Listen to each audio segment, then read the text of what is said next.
हाँ, आप रो क्यों रही हैं? क्या आपको भी मैं ही गलत नजर आ रही हूँ? नित्या अपनी सास सुशीला जी से उदास स्वर में बोली। नहीं बहू, मुझे तो अपनी बेटी पर गुस्सा आ रहा है, पर अच्छा हुआ अब वो चली गई। उम्मीद करूंगी अब जब वो आए तो फिर से ऐसा कोई व्यवहार ना करे। सुशीला जी ये कहकर अपने कमरे की ओर बढ़ गई और कमरे का दरवाजा हल्के से बंद करते हुए बोली, बहू कुछ देर मुझे आराम करने देना। देखना कुछ पोते के लिए कमरे में आकर मुझे परेशान ना करे। नित्या जानती थी उसकी सास आज बहुत परेशान है और ऐसे में वो किसी से भी बात करना पसंद नहीं करती। ना जाने क्यों आज उसे एहसास हो रहा था जैसे मुझे मेरी सास मिली। काश ऐसे समझने वाली सास हर घर में हो।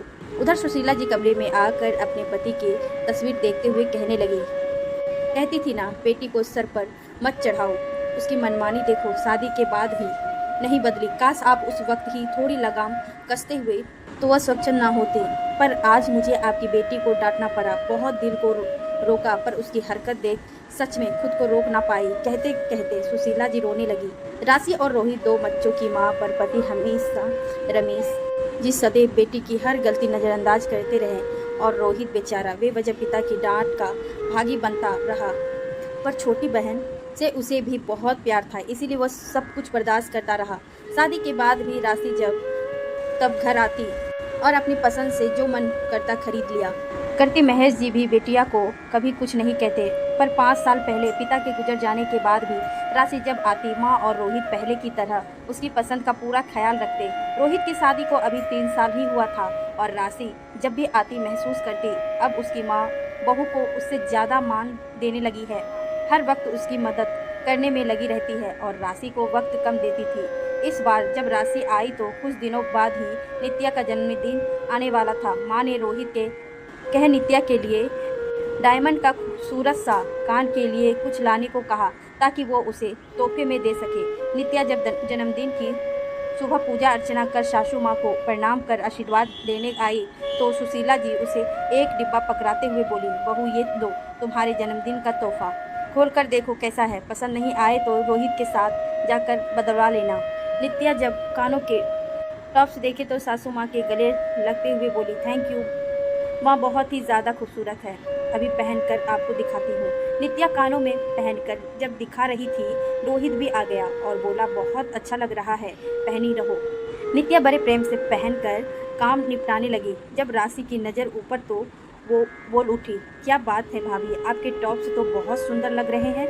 मैं भी सोच रही थी ऐसा ही लेने का। कितने का है? आपको अच्छे लग रहे हैं तो रख लीजिए। वैसे भी मैं डायमंड के कहाँ पहनती हूँ, इतने महंगे होते हैं कि खोने के डर से लगी रहती है तो मैं लेती ही नहीं। वो तो माँ ने बात पूरी करती उससे पहले सुशीला जी वहाँ पर आ गई और राशि से बोली, अरे आज तेरी भाभी का जन्मदिन है, उसे बधाई तो दे दो। और देख ये तोहफा मैंने दिया है, अच्छे लग रहे हैं ना? वाह माँ, मैं यहाँ आई मुझे तो कुछ नहीं दिया, भाभी को डायमंड का कान का खरीद रही हो, मुझे भी ऐसे ही चाहिए, मंगवा दो ना। राशि ने कहा, आप ये रख लीजिए दीदी, मैं तो वैसे भी एक छोटे से सोने का टॉप्स में काम चला लेती हूँ, मुझे गहनों का ज़्यादा शौक नहीं है। कह नित्या कानों से टॉप्स उतारने लगी। ये क्या कर रही है बहू, ये तेरे जन्मदिन का तोहफा है, राशि को फिर कभी दे दूंगी। वैसे भी तेरे लिए पहली बार तो कुछ ऐसा तोहफा मंगवाया है, वो भी तू रखना नहीं चाहती। अरे ये क्यों बोल रही हो, तुम्हें पसंद नहीं? मैं 2 महीना पहले ही सुनी थी जब तुम रोहित से कह रही थी इस बार पैसे जमा कर डायमंड ईयररिंग्स लेना है, बस तभी मैं सोच रखी थी इस बार पेंशन जमा कर तुम्हारे पसंद का तोहफा दूंगी। यह अपने पास रखो, राशि समझदार है, समझ जाएगी। क्यों बेटा? सुशीला जी ने कहा, पहली बार देख रही हूँ माँ, बेटी से ज़्यादा बहू के लिए फिक्रमंद हो रही। मुझे बाद में दे सकती पर बहू को तो अभी ही देना है। नहीं चाहिए मुझे तुम्हारा कोई तोहफा। काश आज पापा होते तो मुझे कभी मना नहीं करते, पर तुम। गुस्से में पैर पटकती राशि वहाँ से अपने कमरे में जाकर कमरा बंद कर को बैठ गई। कुछ देर बाद अपने सामान के साथ बाहर निकली और बोली, पहली बार एहसास हुआ बहू के आते मायका बेटी के लिए कितना पराया हो जाता। पहली मैं जो बोलती थी तुम सब पूरा कर देती, पर आज तुम्हें बहुत से ज़्यादा प्यारी हो गई, बेटी के लिए ज़रा भी ना सोचती हो। मैं जा रही हूँ माँ, अब यहाँ कभी नहीं आऊँगी। और भाभी, आपने तो 30 साल के रिश्ते में 3 साल में अपनी जगह खूब अच्छी तरह बना ली। मेरी माँ भी मेरी ना रही, काश आज पापा होते तो। ये तू क्या कह रही है राशि? अरे कब? तुम्हें किसी चीज़ के लिए मना किया है ना मैंने ना रोहित ने। फिर आज तेरी भाभी का जन्मदिन था तो उसको ही तोहफा दूंगी, इसमें गलत क्या है? तुम्हें भी दे दूंगी। मना कब किया है? अब यूँ गुस्सा होकर जाने की बात मत कर, सुशीला जी समझाते हुए बोली। आप ये टॉप्स रख लीजिए राशि दी, मैं तो खुद ही आपको दे रही हूँ, प्लीज़ ऐसे नाराज़ होकर मत जाइए। मैं भी किसी की नंद हूँ और जानती हूँ मायके जाने पर अपनी जगह किसी और को देखना अच्छा नहीं लगता। वो घर उसका भी है और सारे हक भी। मैं चाहती हूँ आप यहाँ जब भी आए आपको कोई कमी ना हो। ये पहली बार हुआ कि आप ऐसे वक्त पर आए और संजोग से मेरा जन्मदिन और ये तोहफा आपको दुखी कर गया। नित्या कहते कहते कानों के टॉप्स निकाल कर राशि के हाथ में रख दी। रहने दो ये दिल दरिया का नाटक, मन ही मन गाली देकर मेरे हाथ में रख रही हो। कहते हुए राशि टॉप्स वहीं टेबल पर रख बाहर निकल गई। सामने कैब खड़ी थी और वो चली गई। माँ आप सो गई क्या? बाहर दरवाजे पर दस्तक कर नित्या की आवाज़ से सुशीला जी वर्तमान में लौट आई। आ जाओ बहू। जैसे ही सुशीला जी ने कहा नित्या दरवाज़ा खोल अंदर आ गई। साथ में रोहित और राशि भी थी। माँ आज मैंने बहुत बुरा बर्ताव किया ना, इसके लिए मुझे माफ़ कर देना। कहते हुए राशि सुशीला जी को पकड़कर रोने लगी।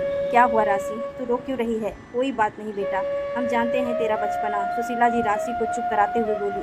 माँ जब मैं घर से जा रही थी तो रोहित भैया को सुनार की दुकान पर देखी।